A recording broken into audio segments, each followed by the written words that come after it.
छत्तीसगढ़ के बस्तर का ये जंगल बर्बादी की कगार पर। 1 लाख से अधिक पेड़ों ने गंवाई अपनी जिंदगी। आदिवासियों के सैकड़ों एकड़ कृषि योग्य भूमि भी हो चुकी है बंजर। प्राकृतिक जल स्रोत भी संकट में। आखिर जहरीले लाल पानी का जनक कौन, जिससे हजारों आदिवासी बुझा रहे हैं अपनी प्यास। देखिए मैं बस्तर की खास रिपोर्ट।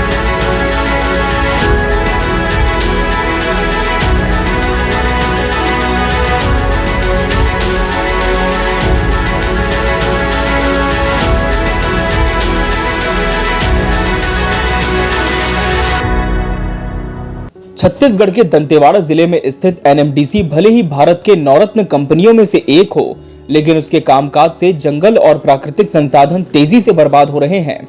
हम ऐसा इसलिए कह रहे हैं क्योंकि एनएमडीसी में लौह अयस्क को निकालने के लिए किए जाने वाला हैवी ब्लास्ट जंगल को अपनी चपेट में ले रहा है। मैं बस्तर की टीम पिछले दिनों बीजापुर के मिरतुर की ओर से जंगलों के रास्ते होते हुए कच्ची पगडंडी को पार कर बड़ी चुनौतियों के साथ ग्राम परलनार पहुंची थी। ग्राम परलनार एनएमडीसी और माइंस डिपॉजिट नंबर 5 का पिछला हिस्सा है। इस गांव के ग्रामीणों का दावा है कि एनएमडीसी के हैवी ब्लास्टिंग से रोजाना बड़े बड़े पत्थर गिरते हैं। चूंकि पहाड़ लोहे से भरा है और गिरने वाले पत्थरों में लोहे की मात्रा होती है, इससे जंगल में 1 लाख पेड़ बर्बाद हो गए हैं। वहीं उनकी सैकड़ों एकड़ जमीन उपजाऊ नहीं रही। मसला यही खत्म नहीं होता। परलनार में पानी का स्रोत पहाड़ों और जंगल से निकलने वाले नाले ही हैं। ऐसे में डिपॉजिट 5 से गिरने वाले पत्थर ने पानी को भी दूषित कर दिया है। पानी का दूसरा स्रोत नहीं होने के कारण ग्रामीण नाले का लाल पानी पीने को मजबूर हैं। नमस्कार, मैं बप्पी राय और आप देख रहे हैं मैं बस्तर। इस वक्त मैं मौजूद हूँ भारत के नवरत्न कंपनी एनएमडीसी के डिपॉजिट नंबर 5 के पहाड़ के जस्ट नीचे, यानी कि आप ये देखेंगे बचेली है। बचेली का डिपॉजिट नंबर 5 है और एनएमडीसी जो कि भारत का नवरत्न कंपनियों से एक माना जाता है, उस डिपॉजिट नंबर 5 का जो कि दंतेवाड़ा जिले में आता है। लेकिन हम यहाँ तक पहुँचने के लिए लगभग 125 किलोमीटर का सफर तय करना पड़ा। कारण है क्योंकि बैलाडीला और बचेली के तरफ से इस जगह पहुँचने के लिए हमारे पास कोई रास्ता नहीं है। कोई रास्ता नहीं, पहाड़ों से उतरना है, पगडंडी भी नहीं है, केवल पहाड़ से उतरना है। और इस कारण हमको लगभग 125 किलोमीटर का दूरी सफर तय करके आना पड़ा और हम यहाँ पे पहुँचे हैं। पहले हम मिरतुर तक पहुँचे, मिरतुर से पालनार पहुँचे, पालनार से लगभग 10 किलोमीटर का सफर यहाँ तय किए पैदल। हमारे साथ मैं यहाँ आने के पीछे मकसद भी बता दूँ। यहाँ पे आने के पीछे कारण आपको बता दूँ कि आप मेरे पीछे देख रहे होंगे, ये जो डिपॉजिट नंबर 5 है, इस डिपॉजिट नंबर 5 से पूरी लोहे के जो बड़े बड़े पत्थर होते हैं, 2-2 टन, 10-10 टन, 20-20 टन जो पत्थर, बड़े पत्थर होता है, वो हैवी ब्लास्टिंग के कारण पहाड़ से टूट कर लुढ़क के इस जगह आ रहा है, इस खेतों में आ रहा है और इस खेतों से होते हुए आगे भी बढ़ता है और इन इलाकों को पूरी तरीके से बंजर कर चुका है। मैं आपको ये भी दिखा देना चाहता हूँ कि अगर मैं रॉकी भाई को बोलूँगा कि कैमरा थोड़ा पीछे की ओर दिखाए। पीछे आप देखेंगे लाखों के तादाद में पेड़ नष्ट हो चुके हैं। मैं 1000, 2000, 1000 की बात नहीं कर रहा, मैं लाखों की तादाद में कह रहा हूँ।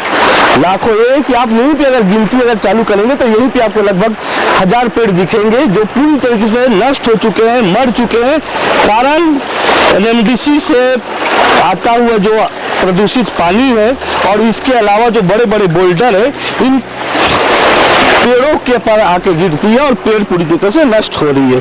हमारे साथ कुछ ग्रामीण भी है, हम उनसे पूछेंगे कि हम जो कह रहे हैं क्या उसमें कितनी सच्चाई है। क्या नाम है आपका?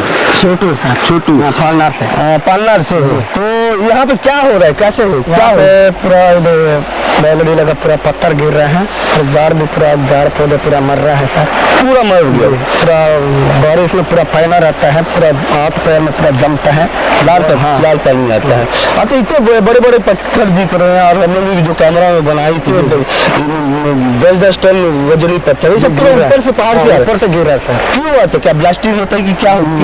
जी ब्लास्ट होता पहले, उसके बाद गाड़ी से पूरा धक्का मार देते हैं। अच्छा, ब्लास्टिंग होता है उसके बाद बड़ी गाड़ियों से धक्का मारते हैं, वो पूरी पहाड़ इस पार आ रहा है, इस पर आ रहा है।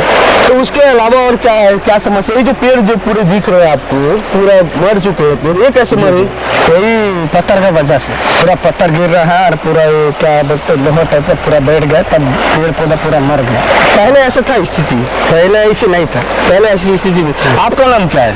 मेरा नाम दसवीं है सर। अच्छा, पालनार से। तो यहाँ पे क्या कैसे हो गया, पूरा इलाका बंजर कैसे हो गया, पूरे पेड़ कैसे मर गए?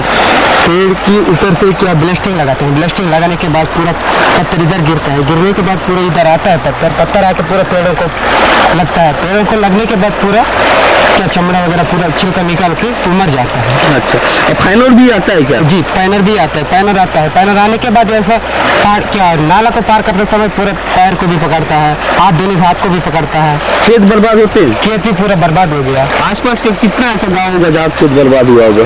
यहाँ से कम 10 जैसे गाँव पूरा बर्बाद हो गया। बर्बाद हो गया? जी सर। आज तक कोई आया मुआवजा वुआवजा कुछ मिलता है? नहीं मिलता है सर। अच्छा, एक बार बताओ, यहाँ पे कितने पेड़ ऐसे होंगे जो खत्म हो गए, नष्ट हो गए होंगे? हो सकता है कि सर 1 लाख से ज्यादा। 1 लाख से ज्यादा पेड़? अब अंदाजा में बोले, यानी कि वाकई में है कि ऐसी? वहाँ से शुरू से जी, पूरे पहाड़ से ऊपरी बंजर हो चुकी है, पूरा पहाड़ खत्म हो चुका है। हाँ पूरा खत्म हो चुका है। ये कब से हो रहा है ऐसा? 2007 से हो रहा है सर। अच्छा, ये हमारे साथ कुछ बुजुर्ग एजेड भी दब रहे। दादा आइए, आपका नाम क्या है? जोगा। आप कहाँ रहते हो? पालनार। ये तो ये कब से हो रहा है सब बर्बाद? बताना कब से बर्बाद हो रहा है ये? अभी 7-8 से। अरे आप तो जानते हो ना, आप इनसे पूछ रहे हो, आप तो बताओ कब से हो रहा है सब बर्बाद? बचा कितना नहीं मालूम, आप बताओ क्या बोल रहे हो? सर इससे हिसाब से हो गया सर, पहले अभी फेंक रहा था लेकिन वो उनको नहीं पता था। अच्छा, एक बार बताओ, जो लाल पानी है, लाल पानी क्या इस पानी का इस्तेमाल पीने के लिए कर सकते हो आप लोग? नहीं करते सर, नहीं करते। बर्फ का समय पानी मिलने का मुश्किल होता है ना सर। तो फिर कैसे पीते हो? जो जिल्ली डालते हो, जिल्ली से पानी डाल के बर्फ में गिरता है ना, जिल्ली ऐसी रख के रहता है, आसमान से जो पानी गिरता है उस पानी को गंजी से धोक के वही पानी पी लेता है सर। तो अभी तो बरसात नहीं है, अभी कैसे करोगे? अभी क्या करोगे, इसी के पूरे शहर में वो सुबह बना के उसी में वही पानी उससे कुछ बीमारी होता है सर। बीमारी बहुत लोग भी मर चुके हैं, गाय बैला भी पूरा मर रहा है सर। गाय वाला भी मरा? जी। आप लोगों को कहीं गाय वाला मरा है? आप लोगों को? जी मरा है। हाँ मरा है। आपके गाँव में मरा है सर। किसका मरा, कुछ बता सकते हो? बता नहीं सकता हूँ, पूरा गांव का वो हो गया। अच्छा, एक बात बताओ कि ये जो इलाका है, बरसात के समय कैसा रहता है माहौल यहाँ पे? यहाँ बरसात का समय में पूरा की होता है, या इधर से आता है पानी आने के बाद ऐसा नहीं रहता है, पूरा लाल रहता है।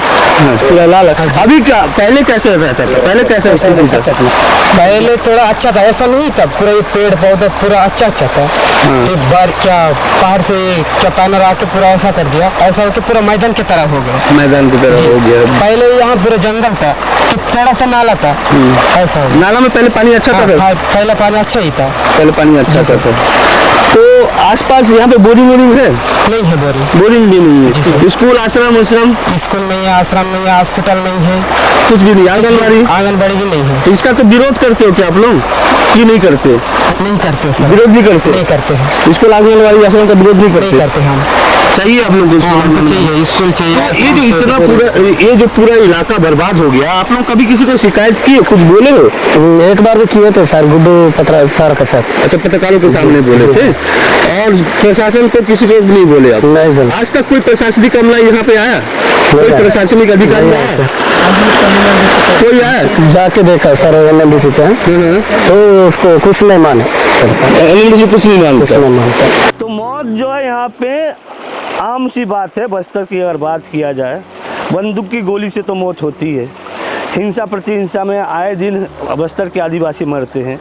अब यहाँ पे तिल करके आदिवासी मर रहे, पानी की बूंद के लिए तरस रहे हैं, अच्छा पानी नहीं मिल पा रहा है, हेवी ब्लास्टिंग से के कारण ग्रामीण चपेट में आ रहे हैं।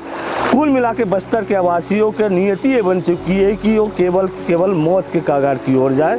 सूद लेने वाला कोई नहीं है। अब भी समय है इन आदिवासियों में आक्रोश पनपे, उससे पहले शासन प्रशासन को इस दिशा में ध्यान देना पड़ेगा। इन आदिवासियों के पास पहुंचना पड़ेगा, इन तक पहुंच के इनकी समस्याओं का समाधान करना पड़ेगा, क्योंकि इस जमीन, इस जंगल और इस जल के असली हकदार कोई है तो यही आदिवासी है, लेकिन इन्हें इन सब जल जंगल जमीन से महरूम रखा जा रहा है। जल जंगल जमीन के लिए जीने वाले आदिवासी अपने जंगल और प्राकृतिक संसाधनों की बर्बादी देखकर परेशान हैं। वो इस गंभीर समस्या को किसी से कह भी नहीं सकते। धुर नक्सल प्रभावित इलाका होने के कारण शासन प्रशासन यहाँ तक पहुँच नहीं पाते, वे शासन प्रशासन तक जा नहीं पाते।